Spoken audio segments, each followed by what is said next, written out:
laws of Shabbos connected to animals and pets. So I'm just going to wait for the rest to jump on, and then we're going to go to Chabad.org. Let me just bring up the text in the meantime. So the questions that we dealt with last week was with regard to caring for pets, and specifically we were dealing with the questions of let's see if I make sure I get the right here we go. Is dealing with the laws of how can you pet go out? The pets have to rest on Shabbos as well, and therefore the question is, what can they carry going outside? What are leashes okay? And hold on, leash is okay, and other things that animals or the owners of animals put on their pets, or domestic animals if you own a farm. Are they allowed to wear them? Are you allowed to put them on them? So we discussed that all last week.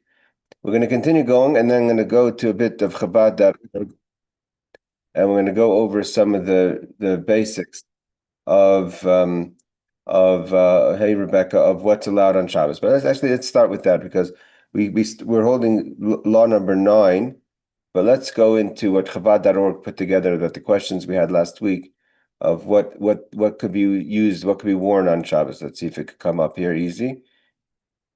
Okay. How does Shabbos observance affect pet owners? Shabbos presents certain challenges for pet owners, but many pet owners are also Shabbos observant Jews, and becoming familiar with a few basic rules and concept is all that is needed. Okay, so just have to know what we have to, what we can and cannot do, what we should and should not do when it comes to caring for pets. And some of them we learned already in last week's class, and some of the laws we're going to continue to learn in this week's class, God willing. There are 4 primary areas affected by the Shabbos law. There's the question of feeding, which we didn't get to yet.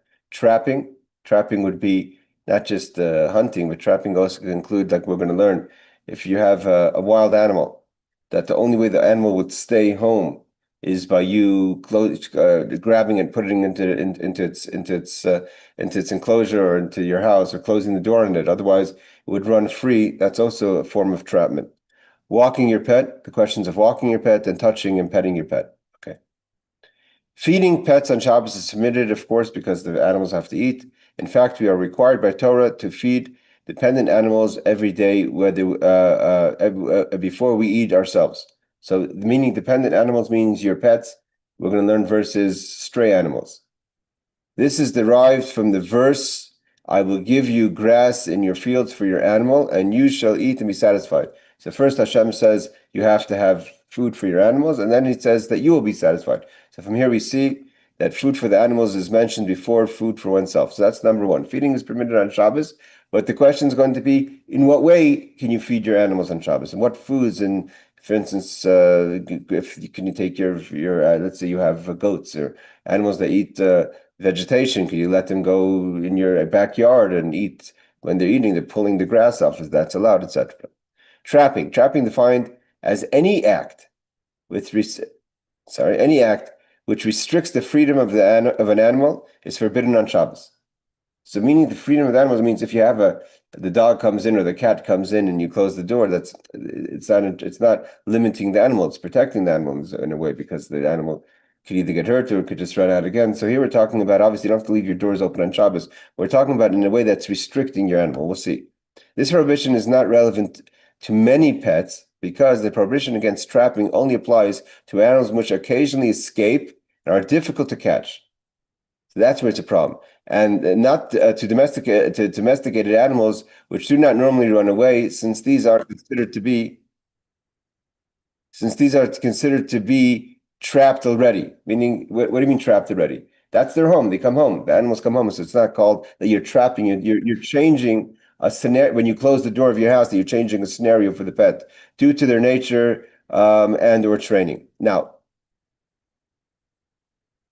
doesn't the question obviously is with if you have rabbits or other animals that or gerbils and stuff like that are running around, then you let them out and they come back. They will run around.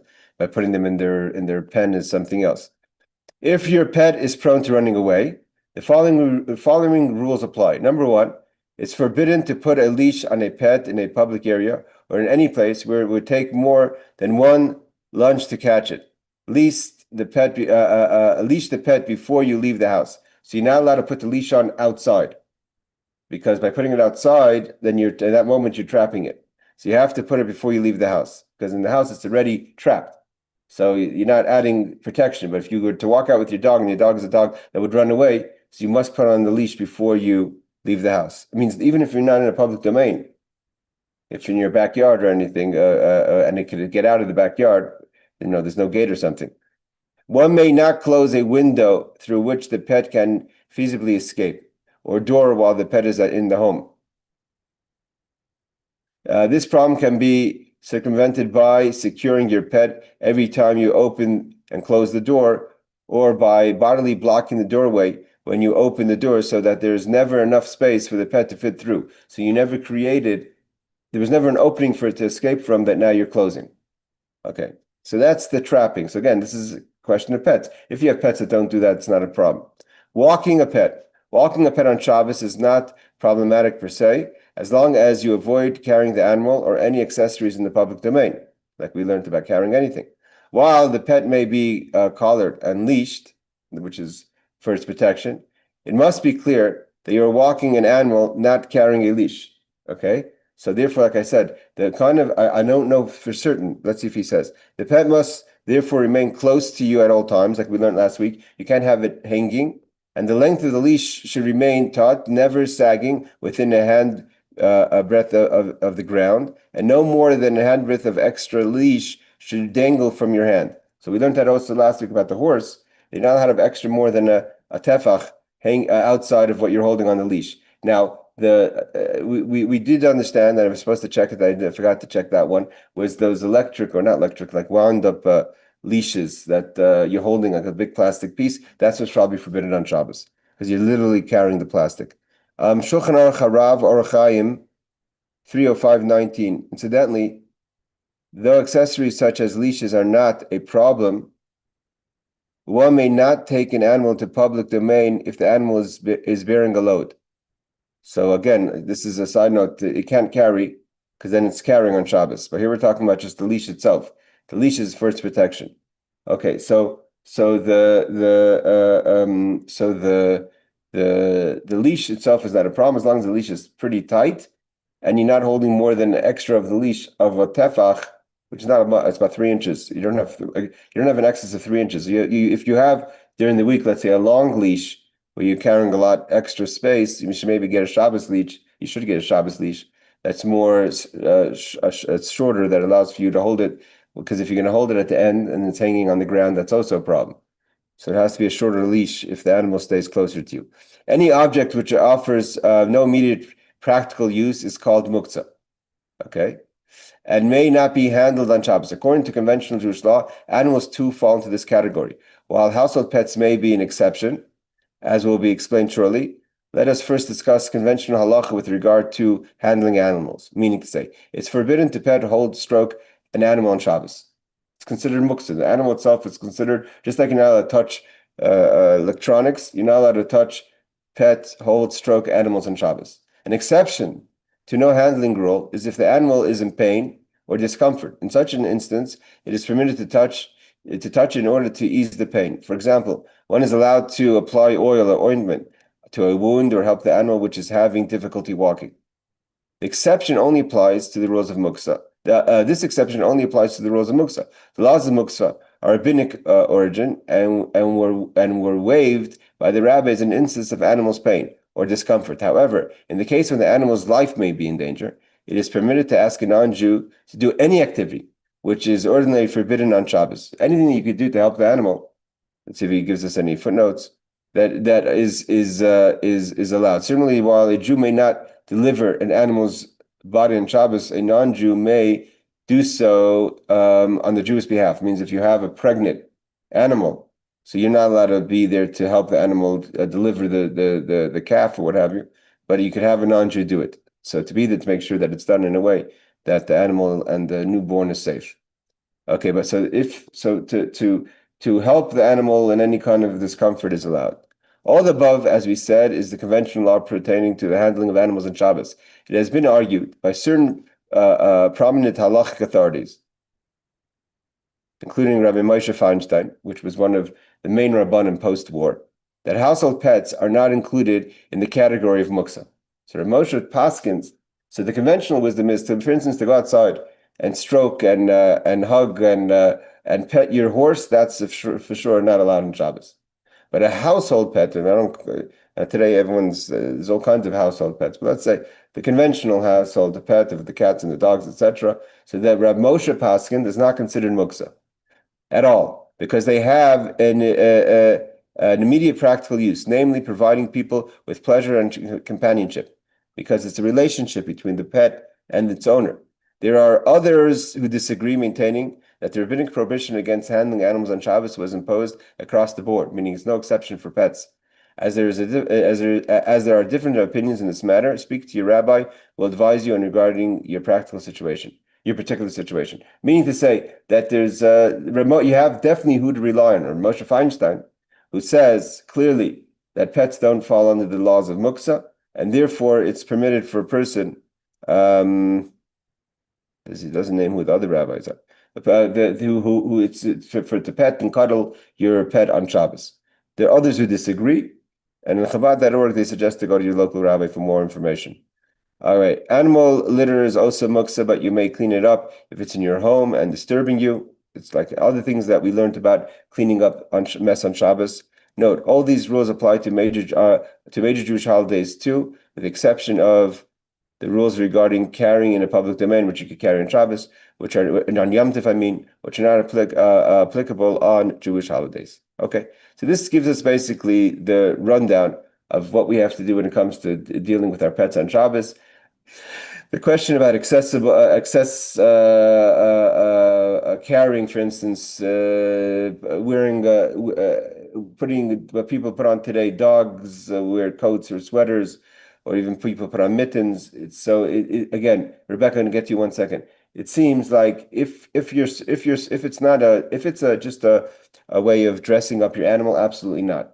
But if you feel that your animal is mamish cold and it can't handle it, although the Shulchan Aruch, the Kitzur, we learned that it says a donkey is cold, but a horse is not cold. But we did say if it's excessive cold and the horse is cold, you're allowed to put on the coat on the covering of the blanket on Shabbos, as long as you don't lean on it. So the same would apply, most probably, to dogs or cats. I don't know if people put on sweaters on cats, but or if there's concern with today they have different, if in the winter they'll have salts and stuff on the sidewalk that could damage the paws of your animal, and that's something you're very concerned with. Although I wouldn't say it's a majority of people that put protection on the feet, but if that's something that's really concerning to you and you find that's irritating to the animal, to the pet, so most probably then there'd be an exception for that. Yes, Rebecca.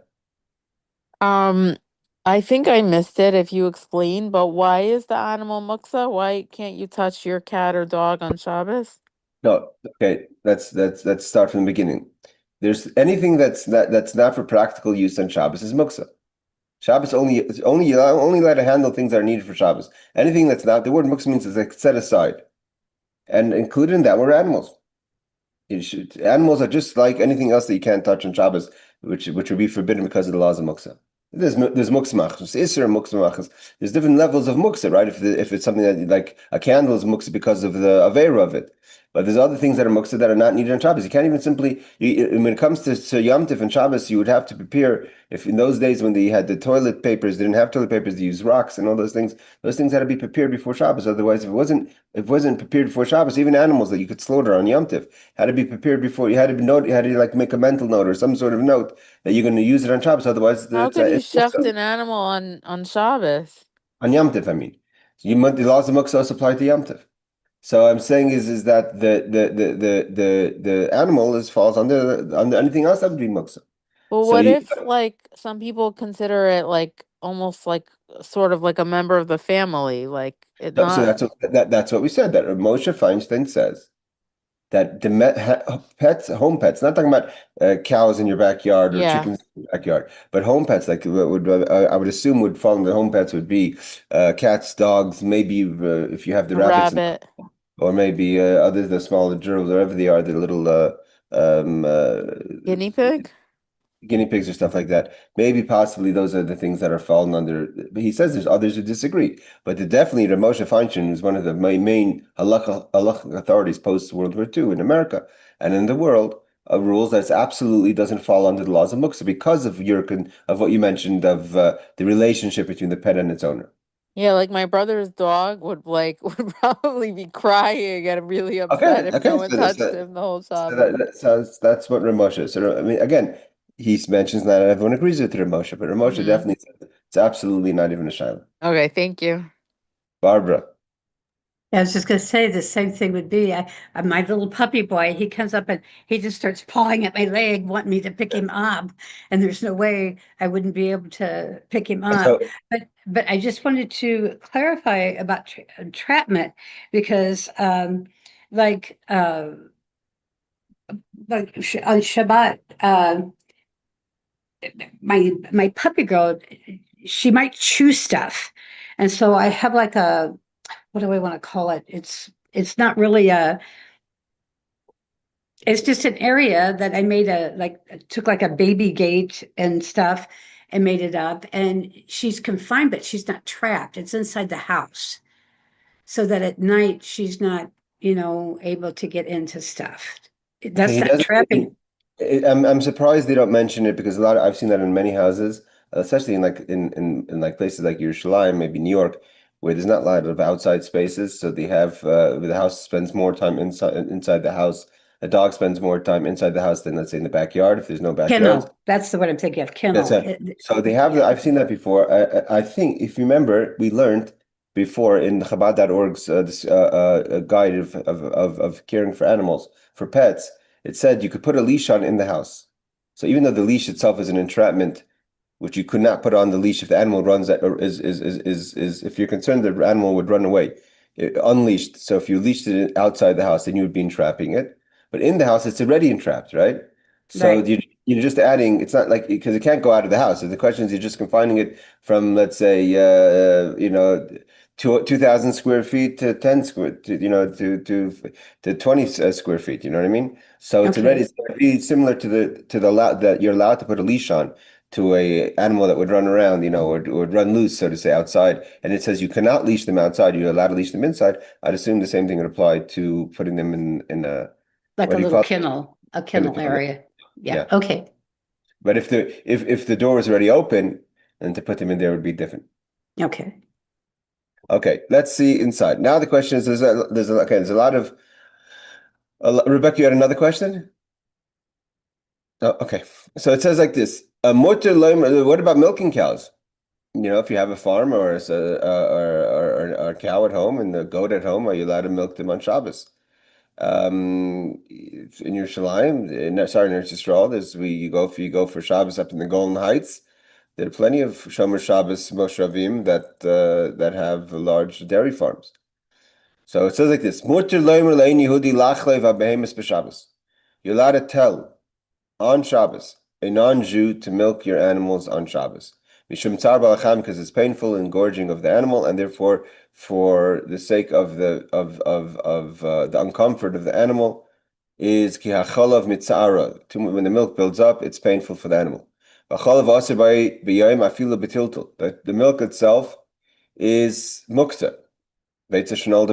You're not allowed to touch the milk at all. You're not allowed to drink it, surely not drink it, you can't even touch it or remove it. The non-Jew should put it into a safe place, so to say. And also, you're allowed to, you're also allowed to tell the non-Jew, the havazos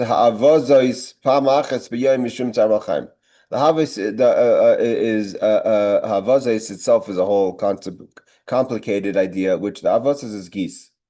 The things like this,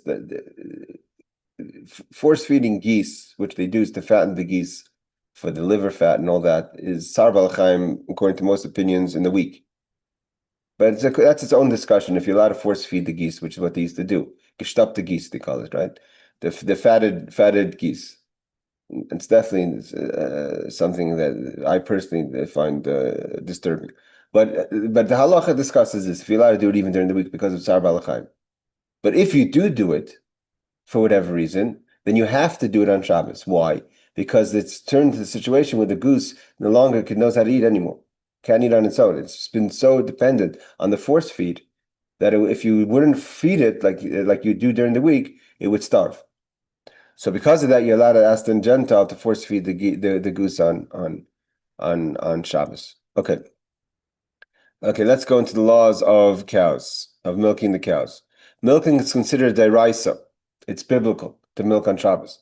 Prohibition by many poskim. See chapter 86 and note 62. Therefore, the Mishnah Brura in 305.73 suggests that it is preferable to have the non-Jew do the milking into food, which constitutes only a derabanan prohibition. I mean, like we learned before about squeezing vegetables and fruits, juices directly into food, then it's more then in this case for the milking it would be rabbinic if the Mishnah Brura holds that you can't just milk it into a pail and put it on the side. But it's another discussion if you use that milk after Shabbos, and that's one of the big questions today in Tenuva, in the Israeli dairy farms. If the milk that you buy during the week is milk that was used on Shabbos. So he says like this, the Mishnah Brura says that because of that, it's better, because if it's a deraisa, if it's biblical. So therefore, by having the non-Jew milk the cow into food, then it only becomes a rabbinic prohibition. So it's better even though you're not doing it, the Gentile's doing it, but you're telling him to do it. So he's doing it as yours, or she's doing it on your behalf. So it's better for it to be a rabbinic discussion versus a biblical discussion, a deraisa. If a non-Jew is unavailable, then according to Chazon Ish and Igros Moshe, you may milk it onto the ground or into whatever else will cause the milk to go to waste. So in the case where there is no Gentile to help you with the milking of the cows, so you can do it yourself because Sar Bal Chaim is you have to help the animal, but you do it to go automatically to waste. You can't even put it into a pail. So says the Chazon Ish and Moshe Feinstein, both poskim that you should do it yourself. Concerning milking machines, see Chazon Ish. Sorry, what were we holding? Concerning milking machines, see Chazon Ish 38-34. If you could use today, very few dairies are having people manually milking the cows. Today we have the machines. Could you put the machines on Shabbos? Chazon Ish has an opinion on that, 38-34. I personally, when I was in the dairy farms that are Shomer Shabbos, I've seen them actually. The Gentiles come in and they use the machine. So obviously, the ruling, at least that they're using most places, is that it's allowed. Okay. Now again, today you have a dairy farm of thousands of cows or hundreds of cows. It's not possible to milk them all by hand. All right. Footnote number 23. Okay, the question of the geese. Geese which have been, sorry, my mouse is jumping a bit. Geese which have been force-fed over an extended period can usually no longer eat on their own. If a non-Jew is unavailable, you may feed the geese yourself through though having a minor do so would be preferable because the minor is not obligated to keep Shabbos on the same level as an adult. So says the Mishnah Brura 30571. Again, the discussion about force-feeding geese in the week is a discussion, if that's allowed because of Tzar Bal Chaim, it's causing pain to the animal, but that's not a discussion for here. But if for whatever reason you're doing it in the week, you have to do it on Shabbos because otherwise the geese won't be able to eat. Okay. Asir lahashal lahaskel behemtel en Yehudi. Can you, because the Torah says clearly that all your possessions have to rest on Shabbos, including your animals. So what about if you lend out or you rent out your animal to a non-Jew on Shabbos that you know they're going to allow the animal to do things that you would be prohibited to do on Shabbos? Are you allowed to do that? You're allowed to lend it or rent it out. Obviously, selling it is not a problem. The famous story of the story that I think the Gemara tells of the Gemara, Medrash tells of the faithful animal cow that was so connected to its owner that he or she, I forget if it was a female or male, when he sold it to the Gentile, wouldn't work on Shabbos. It did its job, it plowed, it did everything it's supposed to do during the week. Came Shabbos, the animal knew that Shabbos it rests. So the Gentile called Fowl. He sold me an animal. He doesn't work on Saturdays. So the person had to go to the animal and tell his animal that's okay. You no longer my cow. You only have to rest. You only have to keep Shabbos as long as you're my animal. Now you belong to the Gentile. You have to work on Shabbos. But that's a story that's told. But either way, you're not allowed to rent or lend out your animal to a non-Jew on Shabbos. As long, in general, you shouldn't lend or rent an animal to a non-Jew unless on the condition, the condition is that the Gentile return the animal before Shabbos. And more than that, if for whatever reason the Gentile doesn't keep the agreement, whether it's by mistake or intentional, it doesn't make a difference, then you have to be mafker. You have to release your ownership and make the animal ownerless before Shabbos. Even if you don't have to put up bulletin boards all over town saying I've made my animal a hefker, ownerless. But even if you do it on your own, because you're not allowed to have ownership of an animal that's doing malacha, doing work on Shabbos. That protects you, so to say, and the animal from a prohibition. But you can't lend it out or rent it out with intention to be mafker on Shabbos. It means you're not allowed to make a trick and say, well, I'm going to rent out, my possessions and my animals on Shabbos, and then come Shabbos, I'm going to be mafker. I'm going to make it ownerless. Right, footnote number 24. Okay, so the idea of that you're allowed to make it hefker even if you don't let people know. That the question is if that's really making it hefker. Hefker means to make something ownerless. A lot of times we have, for instance, when do we on Pesach we make our anything we didn't know we sell. If we don't sell it, then we make it. It means this idea of making something ownerless. You're no longer the owner. If you're no longer the owner, it's not yours. So if the animal's yours, it's not allowed to work on Shabbos. If it's ownerless, it's allowed to work on Shabbos. But what is it really making it ownerless by not telling anyone about it? Right? You have to what level of notification, what kind of level of promotion do you have to make of removing your ownership of something? So he says, though normally 3 people ought to be present when a person legally abandons his property, right? Halachically, to make something hefker, you have to do it at least in the presence of 3 people. So says the Shulchan Aruch 246.3 and the Mishnah Brura 246.15. Nevertheless, they write that it is preferable to have 3 people present, or at the very least one, because according to many opinions, at least one person present according to many opinions, at least one must be present in order for hefker to be valid. So the Mishnah Berurah and the Shulchan Aruch write, although if you can't find anyone, you could do it alone, but because traditionally when you make something ownerless, you have to have some sort of presence of other people, whether it's better to do 3 people, because 3 people is like a bezdin, or minimal 1 person. So if you could do that on before Shabbos, then you should do that. If you can't find another person, then you could do it on your own and make it ownerless to prevent yourself from being in a situation where you're violating the Shabbos. Number 25, the prohibition of your animal working on transgression of the prohibition of your animal working on Shabbos. The Torah clearly states the mani nuach that your animals have to rest on Shabbos. It's your obligation that your animals rest on Shabbos.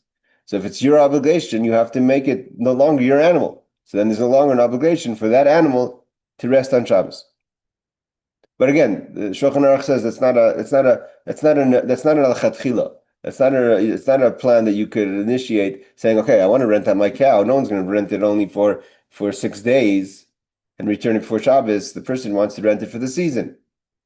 So I'm just going to rent it and I'll make it hefker every Friday. And then I'll take back ownership or not. And when he gives it back to me, I'll take back ownership. That's not something you could do. You can't plan for that initially. All right. Now, when it comes to feeding, so in general, we learned on the Chabad.org, of course, you have to, not just you have to feed your animals on Shabbos. But that doesn't mean you could do everything in the process of feeding your animals. There's certain things that are prohibitions on Shabbos, and therefore, even while you feed your animals, you shouldn't be doing them. For instance, you can't measure on Shabbos the grains, the barley that you're going to feed your animal on Shabbos. Barley is animal food, right? So you're not allowed to measure on Shabbos. It's one of the melachas. You just have to kind of, do it in a way of an estimate. you pour in, you're pouring in. Now, is a dog bowl or an animal pail considered a measurement? Means here you're not, so you don't have to do it exact. If you're going to start doing it exact, then it's like you're using it as a measuring. But if you're just pouring it in as an estimate, that's okay. I mean, obviously the reason is not just for financial reasons, but you don't want to overfeed your animal or underfeed your animal. So that's, for its own health. So of course you have to have some sort of estimate, but to actually carefully measure something, that's prohibited on Shabbos. Okay, let's continue. There's a footnote number 27 here. By using a measuring cup, because it appears that he intends to sell the barley. So the Rashi and Mishnah Berurah says the reason why using a measuring cup, that's why therefore clearly wouldn't apply to a dog bowl, would be because when you're measuring it, that's how people sell the barley. So even though you're measuring, the problem of the measuring is that it looks like you're selling. And so therefore, if you're going to take out the measuring scoop and use it so it looks like maybe you're selling it, even though then you're pouring it into the animal's pail. So therefore, you shouldn't do it. You should estimate. But so therefore, chatchila, to take obviously the bag and to pour it into a dog bowl, people don't do that. That's not a way of selling animal food. Okay. Agudas shachar. What about a bundle of hay? It all depends, of course, how it's been tied. If it's double knotted, and then you're not allowed to unknot it on Shabbos because of the prohibition of releasing a knot on Shabbos. But if it's not double knotted, then mutir lahatira of litn behema. So then just to loosen the the tie is allowed, and to put the bale of hay before the animal. And if you have very hard cucumbers that would damage the animal if you didn't cut them first, so you can cut them for the animal on Shabbos, because again, this is for its protection. As long as the cucumbers have been picked yesterday, you're not allowed to do malach on Shabbos if you could do it the day before. That's the rule. Even Yom Tov, things that you could do before, you shouldn't do on Yom Tov itself. So too, the cucumbers, there's no reason you're not picking the cucumbers before Shabbos, getting the food ready, and then you could cut it on the morning of to feed the animal. But just to provide extra kind of layout for the animal, but the animal is fine to eat the cucumbers as is, meaning they're soft enough, then to cut them up is prohibited on Shabbos. Let's see the footnotes on this one. 28. This is an unnecessary bothersome activity. So this is something you shouldn't be doing on Shabbos, because you're cutting the cucumbers for the animal. That doesn't need to be cut. The animal could eat that cucumbers as is. Okay. What about the question I asked about putting your animals in the yard or in the field that they will be eating the grass, which is, you're not allowed to rip grass on Shabbos. So you're allowed to put the animal in the yard or in the field, although they're going to be eating the grass that's connected. And that's not considered malacha. Work for a person, it's not work if it's eating it, because it's eating it. It's not pulling it out of the ground. It's just eating it, and that's not considered work for the animal. It's easier to eat like that. It's better. It's a benefit of the animal to be grazing the grass. But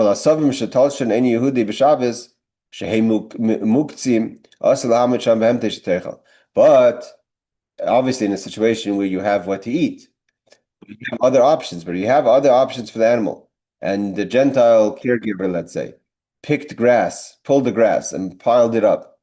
You're not allowed to bring your animal. You're not allowed your animal to eat it, because that food is muksa. If you have other options, other alternatives, unless that's the only food it would have, everything's been pulled already, but there's no other options. And then obviously, if the Gentile pulled the grass on Shabbos and made a pile out of it, then you could allow your animal to eat it, because again, it has no alternative. Then the reason it's permitted because it's causing discomfort and pain to the animal. Also, what happens if the animal's thirsty? Try to find a Gentile that could go to a Carmelist, which is not a biblical public domain, to draw water and bring it to the animal to drink. And all these things which are usually prohibited to do on Shabbos is permitted because of the comfort and benefit of the animal. Grazing. However, it's forbidden to place an animal it's forbidden to place an animal for grazing upon grass that the non-Jew cut before on Shabbos. 29. There is a concern that you may inadvertently handle the freshly cut grass, which is muksa. The problem is that you may touch it, that's muksa. However, placing the animal on growing grass causes no concern because you will certainly not forget to pluck some grass, for that is a deraisa prohibition. So the Shulchan Aruch says the reason why you're not allowed to put the animal to eat from the Gentiles' grass that he pulled is because maybe you're going to touch it. And for you, it's muksa. Because again, we're more lenient in general for animals when it comes to keeping the Shabbos. But in the case of grazing, although it's also prohibited for you to pull the grass, but that's a biblical obligation, and that's a prohibition to pull grass on Shabbos. So that surely you won't do. Muksa is something you may make a mistake, but you would never come to pull grass on Shabbos. Therefore, to have your animal do it is not a problem. And especially, as he says, it's more preferable for the animal to eat grass in that way. Tosfos Masechtas Shabbos and the Rabbi Akiva Eiger commentary for the Shulchan Aruch says, if there's nothing else to eat, you're allowed to allow the animal to eat from the picked grass by the Gentile on the pulled grass from the Gentile on Shabbos. Okay. These are all questions about caring for animals, more mainly domestic farm animals. You're not allowed to hang like a food feed on a bag or vessel on the animal so it could eat out of it. Means the animal should just graze its regular way. For you to make extra comfort for the animal by hanging a bag or a pail on its neck so it could just easily reach for the food, that's not necessary, and therefore it's prohibited to do it on Shabbos. It's only making the animal a little bit more comfortable so it shouldn't have to bend its neck. So you're not allowed to work just so the animal should have a little more comfort in, not having to bend its neck. That's not necessary. The point is that when you have young calves or colts, that their neck are still not they're strong and they're short, and it's very hard for them, difficult for them to eat out of the ground directly. So there, in that case, so to leave them in the yard with these bags, and that for them it's not just a level of extra comfort, but it's mamish almost a necessity because of the major discomfort for them to try to eat from the ground is then it's permitted because it falls under Tzar Balachayim, causing unnecessary pain to the animal.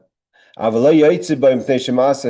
you can only do it in your yard where it's an enclosed place, but for them to go outside, it's still carrying, so that's not allowed. Okay, let's see the footnotes on this. Do a few more laws, and Chanukah will end a little bit earlier. I'm holding law footnote number 31. But they may not go to public domain because it's a burden. So says the Shulchan Aruch. Okay. What about these? A lot of these halachas are about care for your farm animals. So he says like this: you can't just throw grain to the chickens, or the poultry, in a place where the ground is wet and soft. Because it could cause planting. If the birds don't eat up all the grain, whatever is remaining may grow because of the condition of the earth, which is a bit moist, and it's almost as if you're planting on Shabbos. All right, footnote number 33. This would constitute the malacha of planting. So says the Shulchan Aruch 336. The Shulchan Aruch 336 permits throwing grain to hens if it is expected that it will be totally consumed in less than 3 days, the time needed for the grain to take root. So in the case where you're throwing, Shulchan Aruch says we're throwing to hens, which are much more diligent in making sure there's absolutely nothing left over. So even if the ground is a bit wet, and within 3 days you could assume solidly, confidently that they're going to get all the food from your experience, then that should not be a problem. Okay. Let's do one more or two more laws. If you feed your animals So it says, if you give feed to your animals, it is forbidden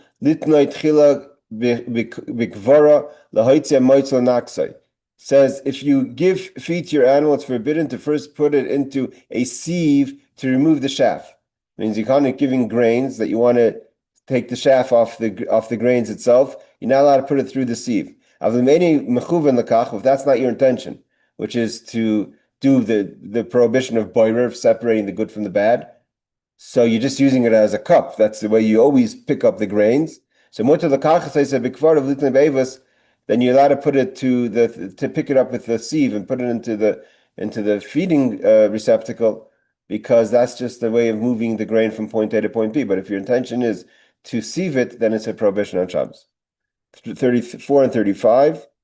This would only constitute a derabanan prohibition, since it's not the usual method of removing the chaff. 35 is, and you are using the sieve only to carry the feed. So he says, even if you're going to do it with intention, it's still not the regular way. So therefore, it's a derabanan. It's biblical. It's rabbinic, not biblical. But nevertheless, it's a prohibition, of course, on Shabbos, unless that's the only way you can move it from point A to point B. If you give a bran to your animals or your poultry, you can't make it into a mix, because that's, of course, and to put water in, it would be a prohibition with the bran. And if you have already done the mix before Shabbos, you're not doing anything wrong on Shabbos. So you can't knead it on Shabbos. But you can move it from one vessel to the next in order for it to mix, but not to knead it with your hand. So you put the water there, but you didn't mix it properly before Shabbos. You're not allowed to knead it, but you can kind of move it from vessel to vessel. This way it would balance out and would give a better feed to the animal. All right, any questions on what we've learned? This is basically, I'm going to do one more, because this is a law that comes up if everyone's with us. No, it's Hanukkah. Let's just do one more law. Because this is really basically going back to not farm animals, but your pets. So animals or beasts or poultry that grow but that live in your house. You're responsible for their feed. They only feed from you. Of course, you're allowed to feed them on Shabbos. So, like we discussed. However, what about wild animals, stray animals? It's not your responsibility specifically to feed them. You're not allowed to feed stray animals on Shabbos. Like we discussed last week about, can you put food out for stray cats on Shabbos? Even to throw it, not to actually feed them, but just throw it in front of them, is prohibited on Shabbos. You're not allowed to feed pigeons on Shabbos. The pigeons are not your responsibility. They go out to the fields. However, you're allowed to feed a dog, even a stray dog. The pigeons not. They take care of themselves. They don't need your extra food. But a stray dog, it's even a commandment or a positive thing to give them food, even a stray dog that's not yours. We know how difficult it is for dogs to come across food, and therefore God is very compassionate for the stray dog. There's not understanding of your own personal opinion of the matter. However, I'm assuming that would apply to stray cats today. Or maybe not, but definitely stray dogs. He says it's even a commandment, a mitzvah to do it. Because it holds its food for 3 days. It only feeds itself once every 3 days, so it's so difficult for it to find food. So a stray dog, it's a mitzvah. God is compassionate for the stray dog. However, now he says like this. This is the question we spoke last week. What about the famous custom when it comes to Shabbos Shira, Shabbos B'Shalach, like the Maharal's minhag of honoring the birds that ate the man that was placed on Shabbos? So it says, on Shabbos Shira, some people have the custom of putting out a feed, bird feed for the stray birds, for the pigeons or what have you, for Shabbos Shira, and again honoring the birds that either ate the man, or some say for the birds that were fed from the children walking through the Red Sea. And he says one should not do it. It's not your responsibility to feed them, so therefore it's a prohibition to feed them. Again, this is a minhag, old holy minhag from the Maral of Prague. So there's a lot of discussion about this on Shabbos in the commentaries. If this is the opinion of the Kitzur is you should not do it. Let's just do footnote number 36. You may also feed another animal, another's animal, provided they have an owner. So if there's an owner, and so you can't say, well, it's not my animal, it's his animal, her animal, but they're animals that are dependent on humans for their food. That's the point. But stray animals is not your responsibility. However, if you know the animal is hungry, you may feed it regardless of its ownership, because it is written, "V'rachma v'kol masav." He's compassionate on all his creatures. So the Aruch Shulchan says that if you know for sure the animal is hungry, you can't say, "Well, it's not my responsibility." You feed it. But to put out food for animals that usually take care of themselves, that you're not allowed to do on Shabbos. Again, stray cats, I'm not sure. It doesn't say anywhere that you're allowed to. Maybe, possibly, you should not. But it clearly says that if you don't put in front of the doves, even if they are yours. So even if you have doves that you own, you shouldn't put it because they could take care of themselves. Number 39 is, quotes the source, Shabbos Parshas B'Shalach is read. Shabbos Shira means when we read B'Shalach. Okay. We're going to stop here. Any questions before we finish the class? All right. So have a wonderful Shabbos for those who are not going to be here tomorrow night. And again, we have a Shabbos class, another halacha class on the laws of davening with the story of the Baal Shem Tov, a short class, Matzei Shabbat, Kodesh, and hope to see you all. Yes, Thank Rebecca? you. No, I Thank was you, just gonna say Rabbi. thank you and Freilach Shabbat for shalom. Hanukkah to you and your That was family. Shabbos. Thank Happy you. Hanukkah.